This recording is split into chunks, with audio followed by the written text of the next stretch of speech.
Glória a Deus. Ainda de pé, queridos irmãos, abra comigo a sua Bíblia na primeira epístola de Paulo a Timóteo. Primeira epístola de Paulo a Timóteo, capítulo 4 e o versículo 1 a seguir. Nós vamos ler 5 versículos dessa passagem, que é o texto que nós vamos meditar nessa noite, com a graça de Deus. 1 Timóteo, capítulo 4, versículo 1 ao 5, nós vamos ler esta passagem bendita. Glória a Deus.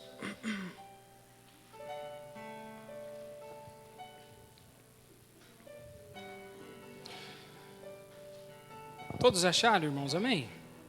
Hoje nós estamos sem a ajuda do nosso projetor, né?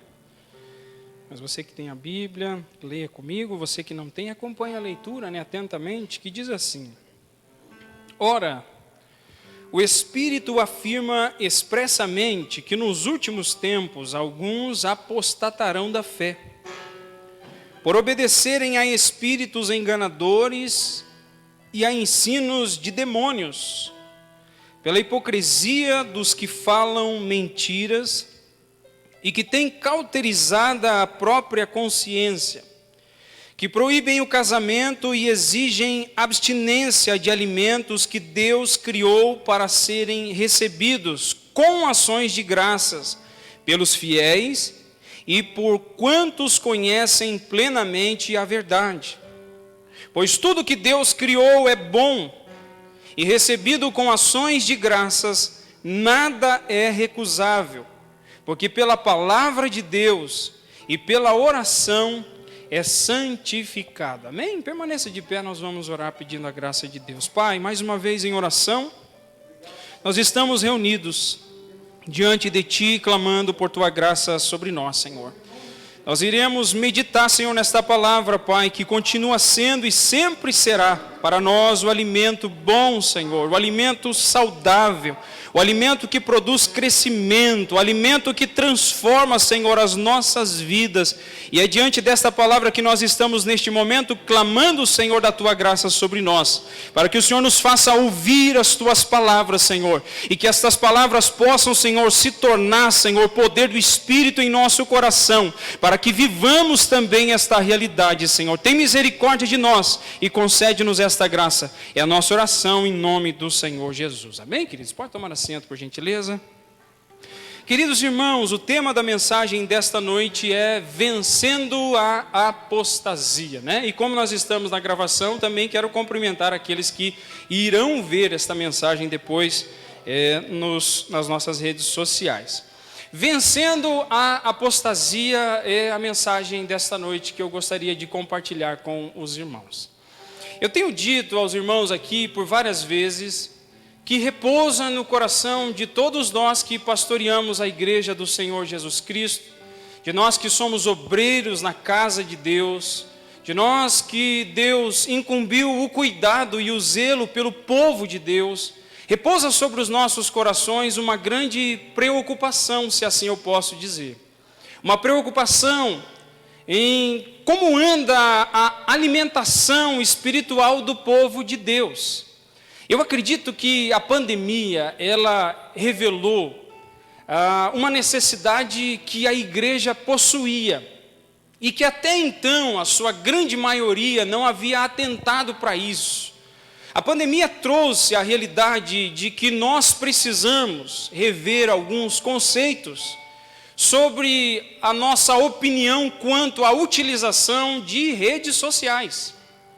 Porque, como eu disse para os irmãos, vendo um debate entre professores da faculdade, e eles dizendo que muitas igrejas, né, de maneira muito rápida, começaram, depois da pandemia, a se adaptar e fazer as gravações dos seus cultos, as transmissões via live, né, pelo Facebook, ou transmissões pelo YouTube, de uma maneira muito rápida, de uma maneira muito acelerada. Por quê? Porque viram que estavam impossibilitados de realizar os seus cultos presenciais.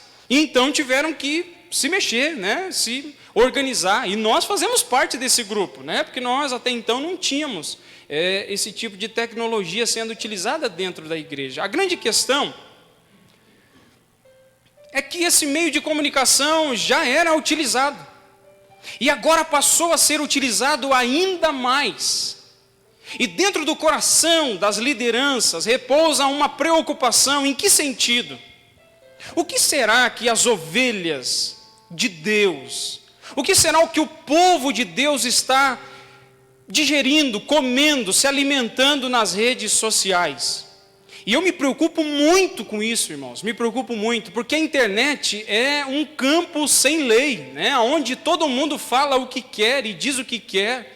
O camarada começou ontem a estudar a Bíblia, já abre um canal de teologia lá no YouTube e ele diz que é teólogo, e ninguém sabe se ele realmente é estudioso da palavra de Deus, não sabe qual é a conduta daquela pessoa. E existem muitas pessoas que são articuladores, falam com uma clareza, falam de uma maneira, né, com um jeito que às vezes encanta as pessoas, e às vezes essas pessoas, vendo algum tipo desse de informação, se torna uma presa fácil nas mãos dessas pessoas. Tem um jeitinho doce, palavras fáceis, mas que no fundo, são lobos devoradores que estão pervertendo o coração de muitas pessoas. Eu estou dizendo para você nessa noite que existe um perigo diante de nós. Nós temos uma ferramenta muito importante, que é a rede social. É uma rede social onde nós podemos propagar a palavra de Deus, onde nós podemos levar até os lares muita informação, mas também é um meio que vai e que vem, tanto coisas boas como coisas que não são muito boas. O meu propósito nessa noite é conscientizar você de que existem perigos que nos rondam, de que existem perigos que estão muito próximos de nós, de pessoas que muitas vezes estão se vestindo de ovelhas, mas que no profundo do coração são lobos cruéis que, como diz a palavra, não pouparão o rebanho. Sabe por que eu te digo isso? Porque às vezes você vê algumas publicações de pessoas crentes, e você vê que elas estão apoiando determinadas pessoas que, irmãos, não são pessoas dignas de serem apoiadas. Pessoas que estão dando palco para alguns que não são dignos de que se dê palco para estas pessoas, porque elas estão pervertendo o caminho da verdade. E eu queria entrar com você aqui dentro dessa palavra, porque há um peso muito grande. Paulo está dizendo que o Espírito Santo expressamente diz. A pergunta é: o Espírito Santo de Deus fala? Com toda certeza o Espírito Santo de Deus fala. E a intenção de Paulo aqui é dizer que o Espírito Santo de Deus falou, e falou muitas vezes, e ele falou através dos apóstolos e dos profetas da igreja do primeiro século. Tanto que o que foi dito por esses apóstolos se tornou palavra de Deus inspirada, se tornou palavra de Deus inerrante, infalível, autoritativa, se tornou a boa palavra de Deus que alimenta a igreja por 2000 anos.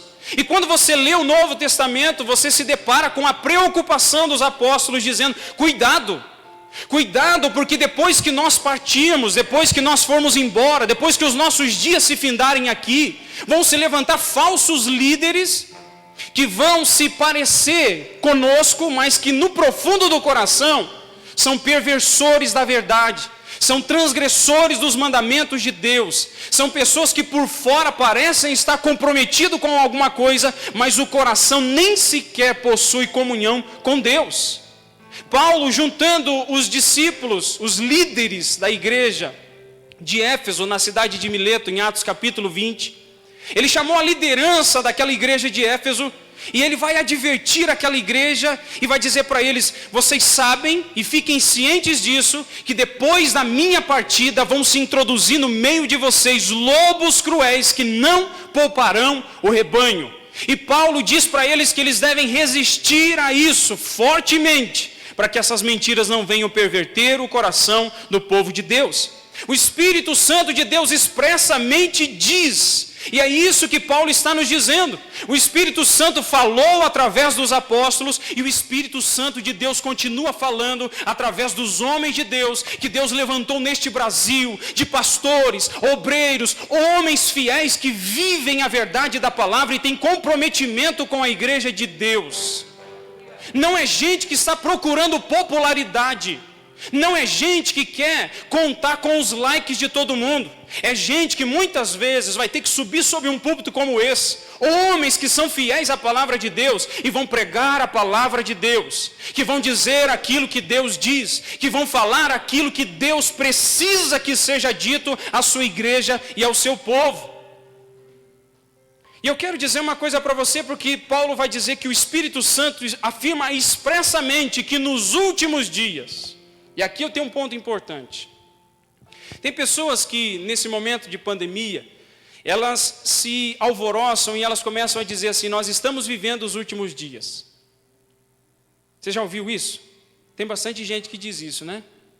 A grande questão é tentar entender o que é últimos dias dentro da Bíblia.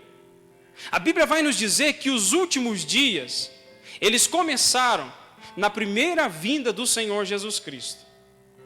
O escritor aos Hebreus, no capítulo 1 e no versículo 2, ele vai dizer que havendo Deus antigamente, lá no Antigo Testamento, ele falou aos pais, ele falou aos patriarcas de Israel, através dos profetas. Mas ele vai dizer no versículo 2, nesses últimos dias, Deus nos falou através do Filho. Você entendeu aqui que os últimos dias, os últimos tempos, eles foram inaugurados na vinda do Senhor Jesus Cristo? Por que eu estou dizendo isso para você? Porque quando se vê pandemia acontecendo, quando se vê essa movimentação no mundo, as pessoas pensam que já é o momento. Pode ser que seja. E eu desejo muito que seja. Porque nós devemos amar a vinda de Deus, como diz Paulo. Mas será que nós muitas vezes não estamos nos apoiando, dizendo que estamos vivendo os últimos dias, para vivermos de uma maneira de ponto morto? Porque tem pessoas que veem a pandemia, ele já começa a se jogar no chão e dizer assim: não, é os últimos dias agora, eu acho que agora dá para dar uma aliviada. Não. Você vê que os escritores do Novo Testamento eram homens de Deus, que viviam com um desejo constante da vinda do Senhor. E quando você lê o Novo Testamento, você percebe que os escritores, eles tinham uma visão de que Jesus poderia voltar daqui a alguns dias, na época deles. E mesmo assim, eles continuavam batalhando e continuavam guerreando. Eu quero dizer uma coisa para você aqui nessa noite. Pode ser que nós estejamos vivendo os últimos momentos da igreja aqui sobre a terra, mas este não é momento de você e eu baixarmos a guarda. Pelo contrário, é um momento de nos levantarmos, de nos unirmos, de tomarmos força junto e de seguirmos como um exército de Deus firme e forte, daqueles que caminham para a vitória em nosso Senhor e Salvador Jesus Cristo. Esse é o momento, queridos irmãos, aonde muita gente durante o período da pandemia se acostumou a ficar em casa. Mas esse é o momento de servos de Deus como eu e você atiçarmos nestes corações o desejo de estar vivendo na presença de Deus constantemente. O desejo de ser igreja, o desejo de comungar, o desejo de estar presente, o desejo de ouvir a palavra de Deus, o desejo de ouvir louvores presencialmente como nós ouvimos aqui hoje, que enchem o coração, que satisfazem a alma daqueles que têm sede de Deus. E Paulo vai dizer que o Espírito afirma expressamente que nos últimos dias, os últimos dias começaram na primeira vinda de Cristo e terminam na segunda vinda do Senhor Jesus. Ele vai dizer que, ele afirma expressamente que nos últimos dias vão se levantar algumas pessoas, né? E ele vai dizer: alguns apostatarão da fé nesse período. Por quê? Porque vão obedecer espíritos enganadores e a ensinos de demônios. Apostatar da fé. Os últimos dias, como nós vimos aqui, eles compõem todo o período da igreja dentro do Novo Testamento. E em todo o período da igreja sempre houveram falsos ensinadores. Sempre houveram falsos mestres. E a igreja sempre entendeu e viu que estes falsos mestres tinham por detrás a articulação de Satanás. A arte de Satanás é enganar as pessoas, é ludibriar as mentes dos homens. Existem pessoas que pensam que a artimanha de Satanás é tentar formar pessoas e deixar aquelas pessoas ricas. Eles pensam que quanto mais rico alguém tiver, melhor dizendo, Satanás tenta deixar pessoas pobres, né? Mas pelo contrário, se Satanás desejar, se essa for a artimanha dele, ele vai tentar deixar as pessoas mais milionárias o máximo possível. Ele vai tentar fazer com que as pessoas venham se iludir com alguma coisa para se esquecer das importâncias da vida. Doutrinas de demônios aqui são ensinamentos sorrateiros que advêm de pessoas sem comprometimento com a verdade, de pessoas que falam aquilo que lhes vem à cabeça, de pessoas que não entendem aquilo que estão dizendo. Você entra hoje dentro das redes sociais e você encontra determinadas pessoas apoiando práticas que são totalmente estranhas à nossa vivência como igreja. Eu, por exemplo, um dia trabalhando com uma irmã de uma determinada denominação, ela me fez uma pergunta e ela disse assim: eu queria perguntar se eu posso ir em uma festa de aniversário. E eu estranhei aquela pergunta, eu falei, mas por que você está perguntando? Ele falou, não, porque da denominação aonde eu venho, é dito que a comida que tem numa festa de aniversário é sacrificada aos ídolos. E eu fiquei pensando, falei, Jesus querido, gente, então eu já comi comida sacrificada aos ídolos um monte de vezes, né? Quanto bolo já não foi para dentro desse bucho? E eu falei para ela assim, mas com que base eles estão tentando te dizer isso? Não, porque eles pegaram tal passagem, tal passagem, tal passagem. E aí eu conversando com ela e tentando alinhar naquilo que está dentro da palavra de Deus, mas eu fiquei chocado com aquilo. Irmãos, há um sincretismo religioso. O que é sincretismo religioso? É pegar determinados elementos de algumas religiões e colocar dentro do cristianismo. Irmãos, eu fico chocado quando eu vejo em determinados lugares pessoas pegando uma arca da aliança e entrando com ela dentro da igreja, e eu já vi o vídeo disso, e as pessoas ovacionando e dizendo, olha que coisa maravilhosa, irmãos. A arca da aliança fazia parte da antiga aliança.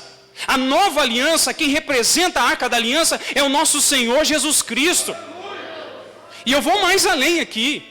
Gente colocando copo de água em cima da TV, pensando que o copo de água vai trazer o milagre. Queridos irmãos, nós devemos entender que quem faz o milagre é Deus.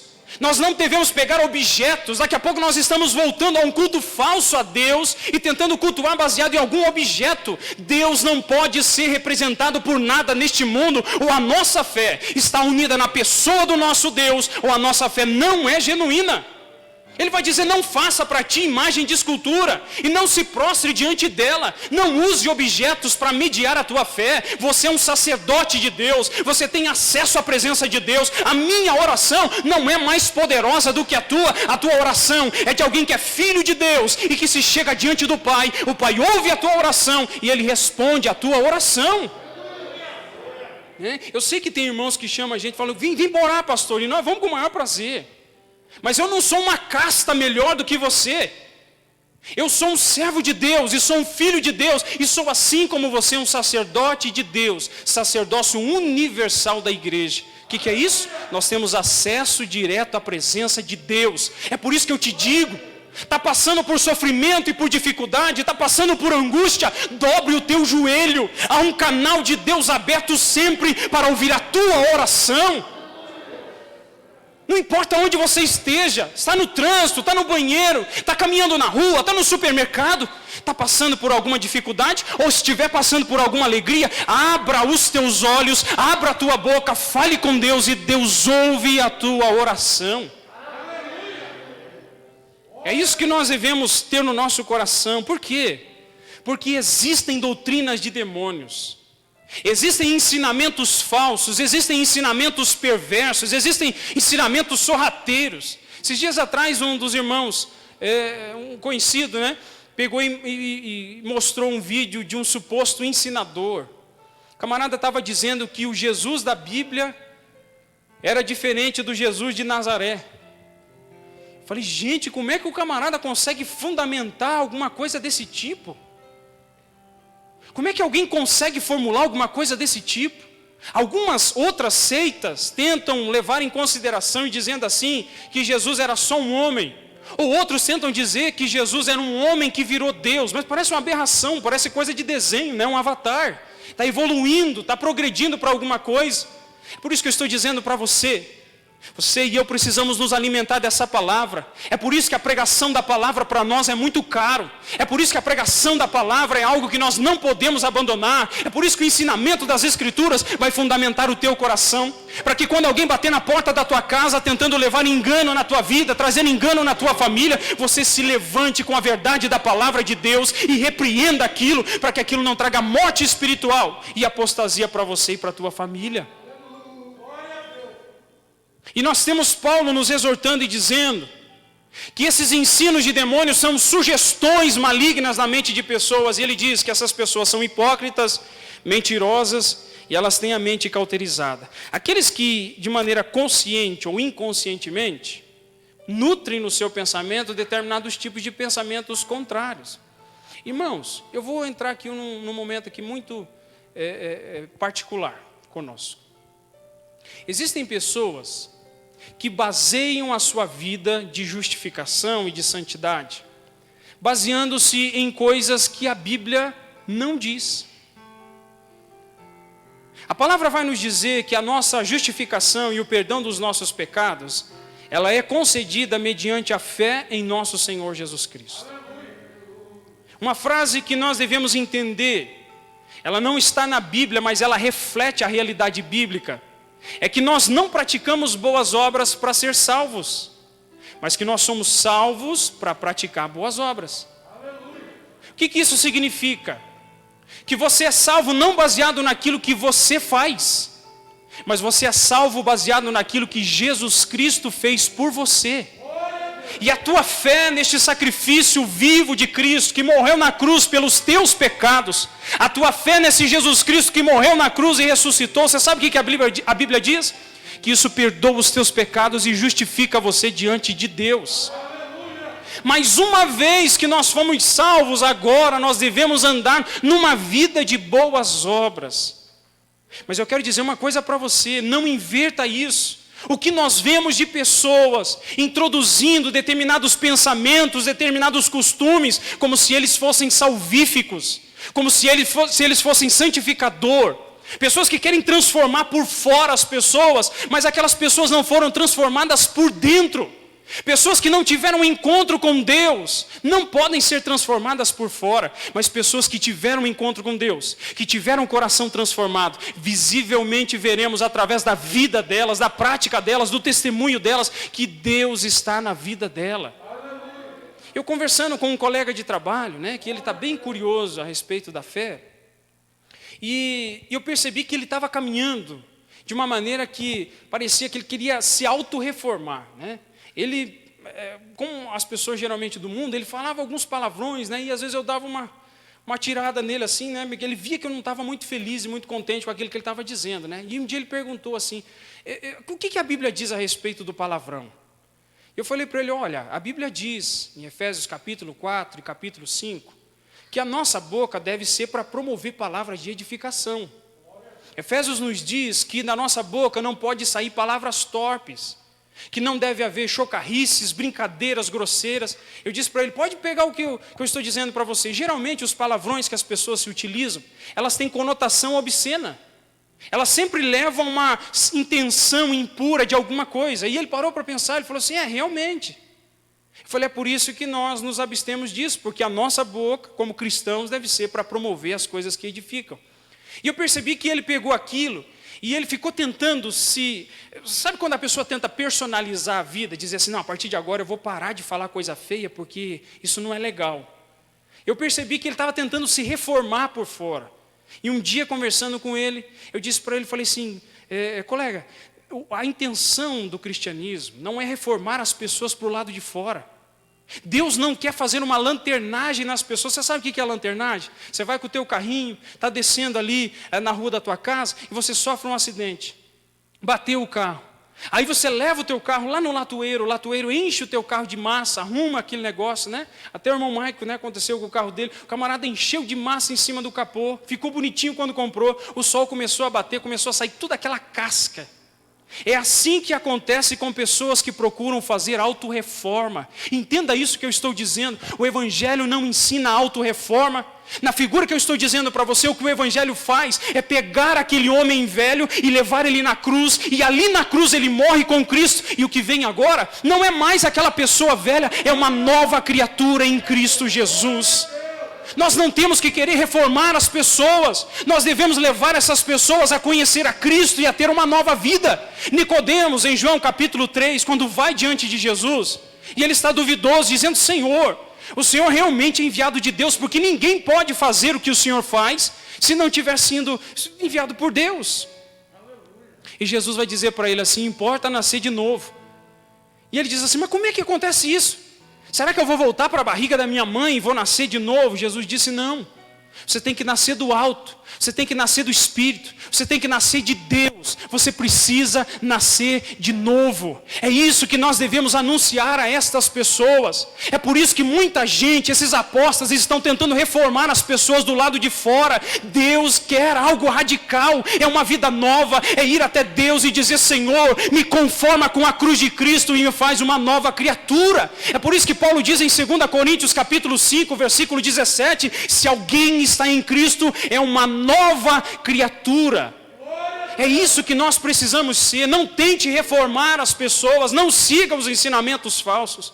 Diga para ela que quando ela nascer de novo, a vida de Deus vai ser enxertada dentro dela e ela vai viver para a glória de Deus.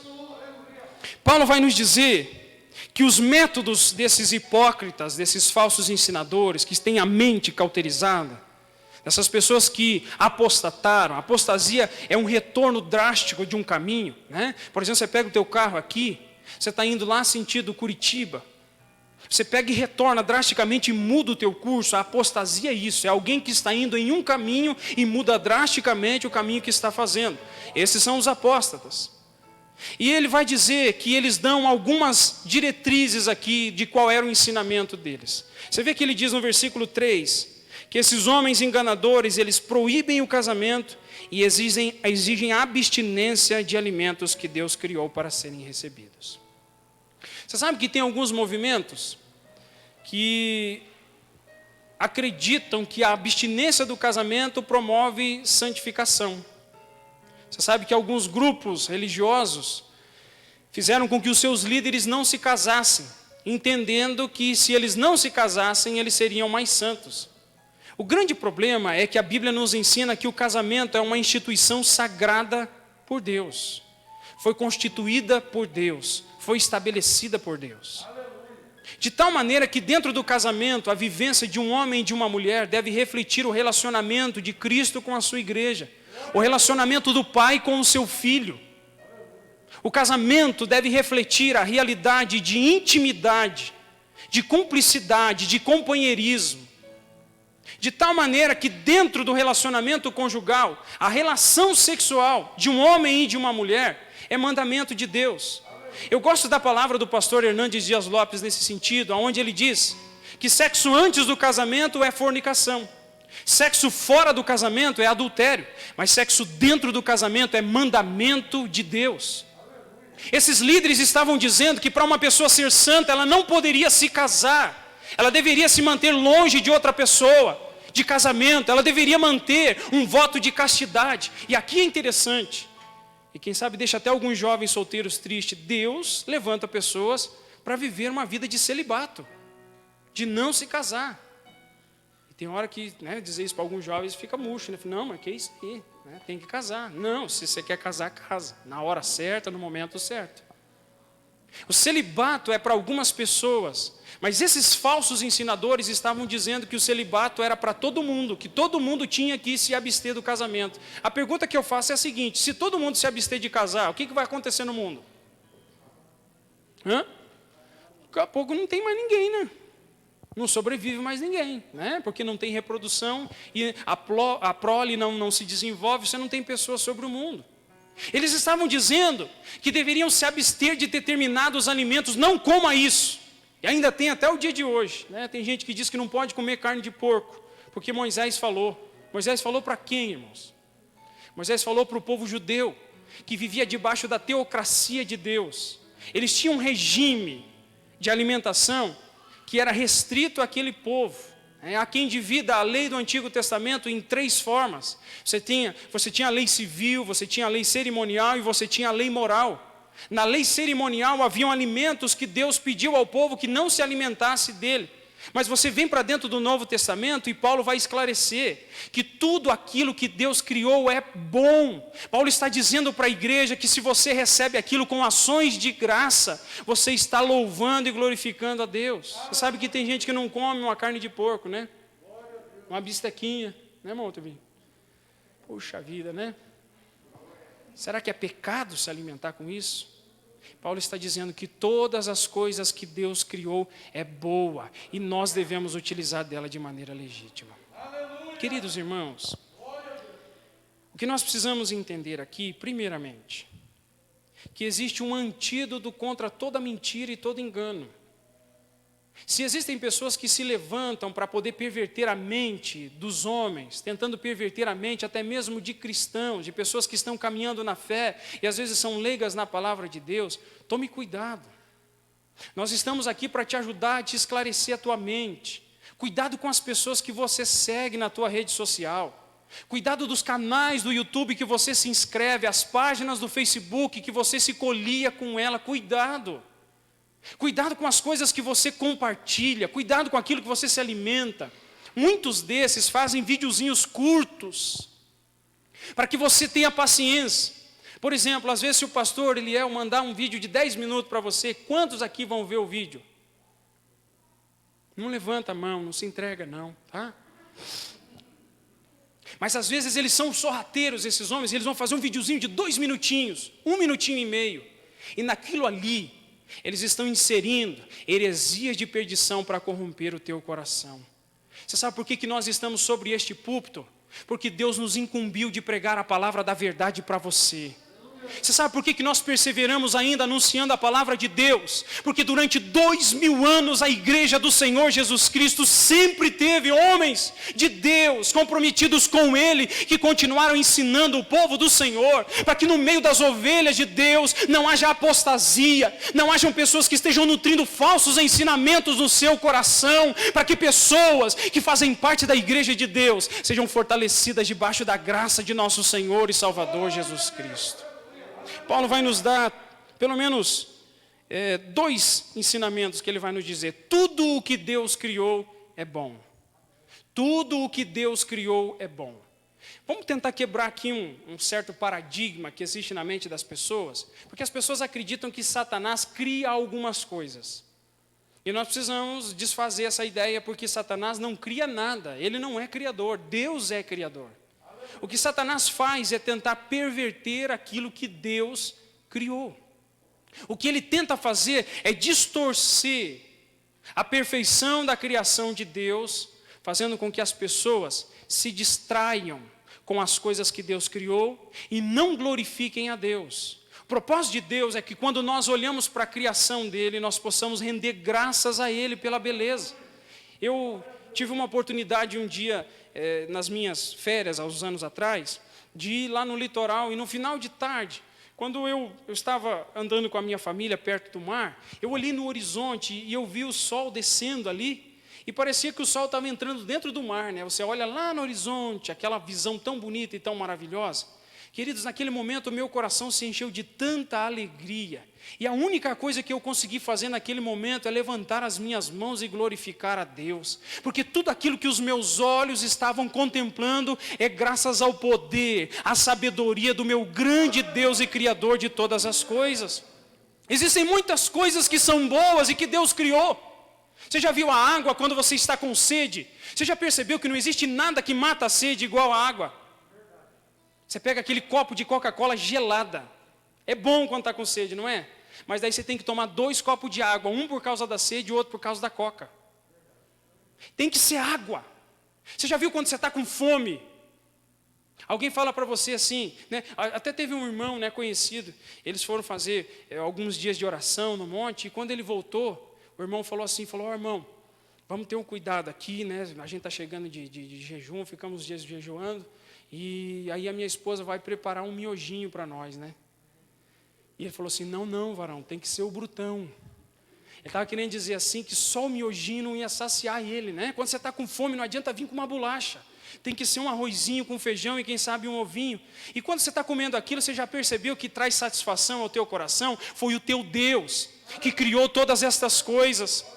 Sabe quando você está meio borocochô e meio triste, você liga o radinho do carro e você ouve aquela canção, ainda que para te servir, Jesus, eu tenha que chorar. Você sabe quem criou a voz daquela cantora? Você sabe quem criou, deu entendimento àqueles músicos a fazer aquele acorde? Foi o nosso Pai. E é por isso que diante de tudo isso, tudo o que Deus criou é bom e nós temos que dar glórias a Ele por isso. Olha a beleza por detrás de tudo isso. Você vai numa exposição de quadros e você olha, aqueles quadros bonitos, né, irmão? Não é aquele negócio retorcido, coisa mais feia. Quando você olha naqueles quadros, você fala assim, nossa, que coisa maravilhosa. Você vai numa exposição de uma orquestra, né, num concerto de uma orquestra, você ouve aquele povo tocando. Você sabe quem deu sabedoria? De quem deu aquele entendimento para fazer aquele instrumento? Foi o nosso Deus. Você ouve a orquestra tocando, tangendo os seus instrumentos, o povo cantando. Sabe quem fez tudo isso? Foi o nosso Deus. E diante da criação de Deus, nós temos que glorificar ao seu santo e bendito nome. Paulo finaliza dizendo que pela palavra de Deus e pela oração todas as coisas são santificadas. Queridos irmãos, eu quero fazer uma proposta para você nessa noite. Pare de propagar determinadas coisas que você tem visto aí pela internet. Pelo contrário, corta esse tipo de coisa. Você tem dúvida? Vem, procura a gente. Procura os obreiros dessa igreja, o povo de Deus que vai estar orando por você e vai estar te aconselhando. Eu estou trazendo essa palavra para você nessa noite, porque há uma preocupação no meu coração, porque eu quero que você se alimente com coisa boa. Você sabe por que uma pessoa tem colesterol e diabetes? Tem gente que diz assim, é genético, não é? Tem casos que é genético, mas na maioria das vezes, eu estou com colesterol. Aí você vê o cardápio daquela pessoa, eita, aquele churrascão, com aquele cantão gordurosão assim, né, na beirada, né? Ou tem irmãos até se lambendo, não jantou, né, irmãos? É difícil mesmo, né? Aí você vê aquele tipo de alimentação toda ali cheia de bacon, calabresa, né? Irmãos, desculpa, é só uma ilustração aqui. Se você comer todos os dias, tem até um fala Deus ali, irmãos. Se você comer essa alimentação todos os dias, o que vai acontecer com o teu organismo? Por isso que eu estou dizendo para você, se alimente de palavra boa, vá diante de Deus. Você está na tua casa, pega a palavra de Deus e vai meditar nela. Não pega videozinho curto, não pega miojo para comer. Vá diante de Deus e Deus vai falar ao teu coração. Deus tem comida boa para as suas ovelhas, Deus tem água boa para as suas ovelhas. E assim nós vamos crescendo a cada dia e nos fortalecendo na presença de Deus. Amém, queridos irmãos? Essa é a palavra que Deus colocou no meu coração. Cuidado com o engano, cuidado com a mentira, mas tenha muito prazer e muito deleite em Deus, na sua palavra e na orientação que vem da parte dele. Amém, queridos? Vamos se colocar de pé e eu quero fazer uma oração juntamente com você. Glória a Deus. Feche os teus olhos, vamos orar. Pai, nesta noite, Senhor, depois desta palavra, Senhor, o que nos resta é orar e pedir da tua graça sobre nós, Senhor. A palavra diz no Salmo 23, Senhor, que o Senhor é o nosso pastor e nada nos faltará, Senhor. Sabemos, Senhor, que o nosso entendimento é curto, que a nossa percepção é curta. Assim como uma ovelha, Senhor, se estiver sozinha num pasto, ela está suscetível a cair numa cova. Ela está suscetível, Senhor, a ser atacada por algum animal selvagem. Senhor, nós somos as tuas ovelhas. Nós precisamos nos fortalecer em Ti, mas também contamos com a Tua graça para que guarde os nossos corações, Senhor. A minha preocupação é com irmãos, irmãs, jovens, adolescentes e quem sabe até crianças, Senhor, que acessam as redes sociais, que têm acesso a tantos vídeos, a tanta informação, Senhor, para que o teu povo, Senhor, possa lançar tudo fora, Senhor, aquilo que é enganoso, aquilo, Senhor, que não traz edificação, mas tudo aquilo que promove edificação na vida do teu povo, tudo aquilo que promove crescimento, tudo aquilo que é comida que vem do céu para nós, Senhor, que possa ser a nossa alimentação. Guarda-nos, Senhor, guarda o teu povo, guarda a tua igreja, guarda, Senhor, aqueles que neste momento estão nos seus lares, Senhor, que nós possamos nos alimentar do maná que vem do céu e beber da água viva que jorra da rocha, que é o nosso Senhor e Salvador Jesus Cristo. Pai, tem de misericórdia de nós. É a nossa oração em nome do Senhor Jesus. Amém. Tome assento, por gentileza. Porque Ele vive, posso crer no amanhã, porque Ele